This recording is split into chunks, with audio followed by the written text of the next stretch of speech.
I'm going to take a little time, not much longer. But in Isaiah 3, this is very powerful. As it turns out, God warned Israel not to reject his word, not to conduct their lives the way the pagan nations did. But in the 3rd chapter of Isaiah, if you look down at verse 9, you see that Israel had also displayed their sin like Sodom.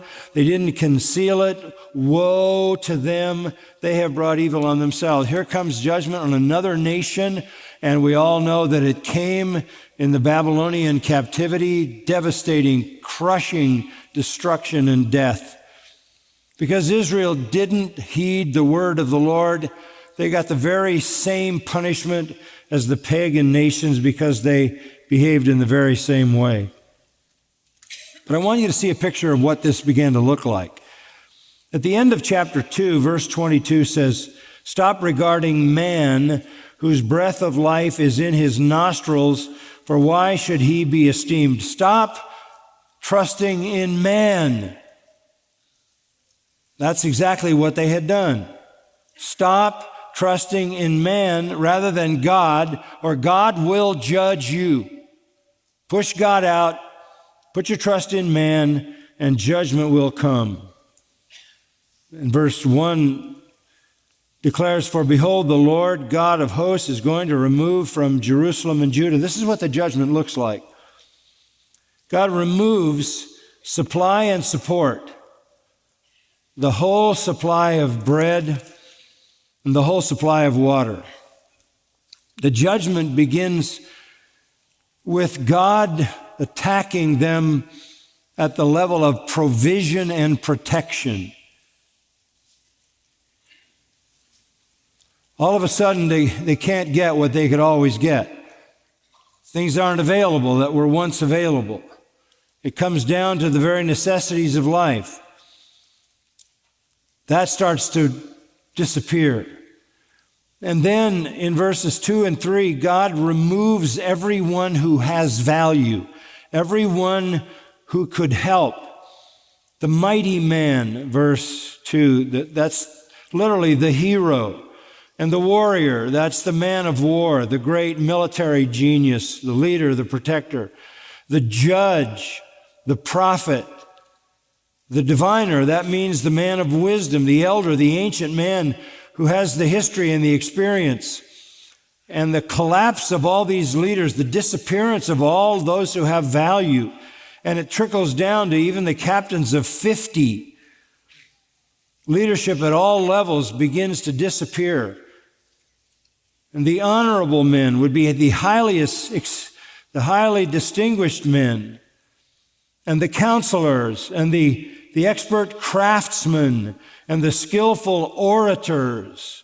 Everybody who could bring some value is disappearing. They trusted in man, and now they're being stripped of the only men who could help.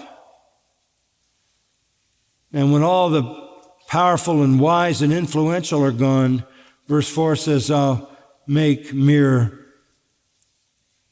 lads their princes, and capricious children will rule over them."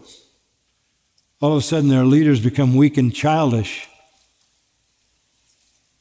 No strong leadership. So the people are oppressed. Verse 5, this is what happens, sounds familiar. The people are oppressed, each one by another and each one by his neighbor. You get anarchy, you get chaos, disorder, civil destruction, civil disobedience.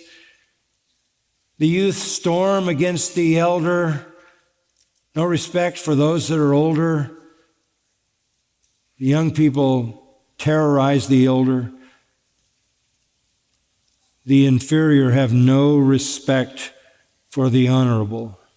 When God begins to judge a nation, all of a sudden what once was available is not available anymore. And all the people you could depend on, all the great people who could make a difference are gone.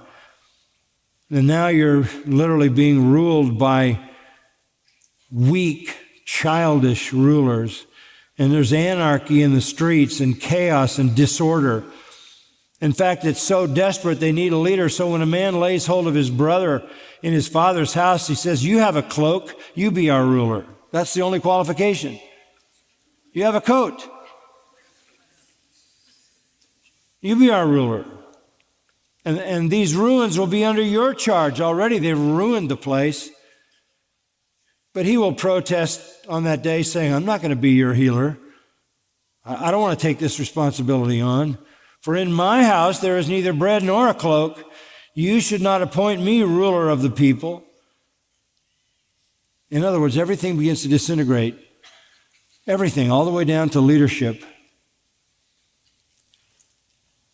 For Jerusalem, verse 8, has stumbled and Judah has fallen because their speech and their actions are against the Lord, to rebel against his glorious presence.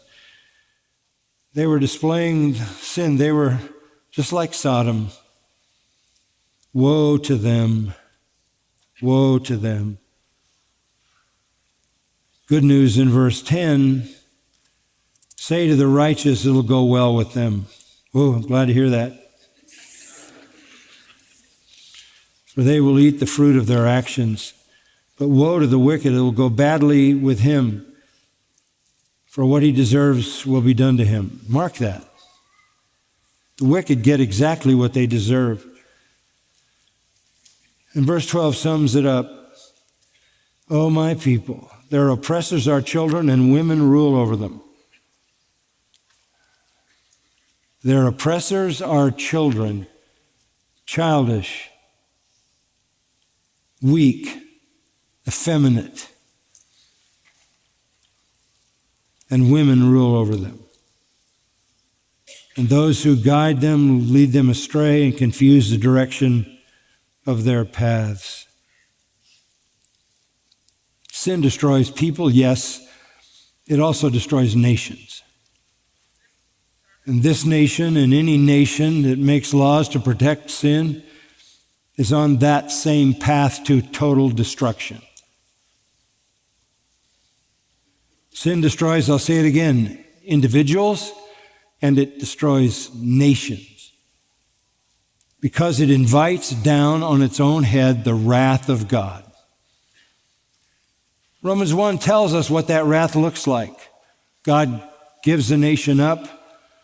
He gives them up to sexual immorality, Romans 1:24.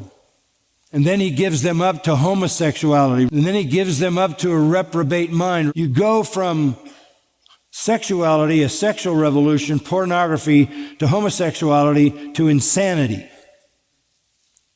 A reprobate mind means you don't even function. There's no way back because you aren't rational.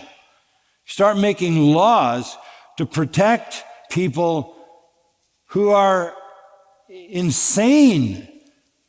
Why do you say that? Because they don't know whether they are male or female. How insane can you be?